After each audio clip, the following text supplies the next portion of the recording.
ঘুমানোর আগে 7 বার যদি এই দোয়াটি আপনি পড়তে পারেন, আপনার মনের সব আশা আল্লাহ কবুল করে দেবে। সব আশা আপনার কবুল হয়ে যাবে ইনশাআল্লাহ। এটি আপনি আপনার পরিবার মানুষকে শেয়ার করবেন। এটি আপনারা যখন দেখবেন শেয়ার করবেন, এটি আপনার একটি শেয়ারে আপনি আমল না করে সওয়াব পেয়ে যাবেন। জানেন সেটা কিভাবে? আপনার এই আমলটি যদি অন্য কেউ শুনে আমল করে, আপনি আমল না করে আর সওয়াব পেয়ে যাবেন। সুবহানাল্লাহ। কত সুন্দর ইসলাম, সুন্দর।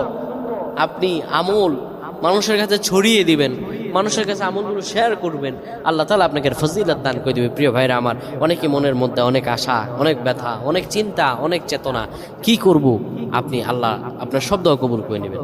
প্রিয় ভাইরা আমার, ঘুমানোর আগে যদি কোনো ব্যক্তি পড়তে পারে,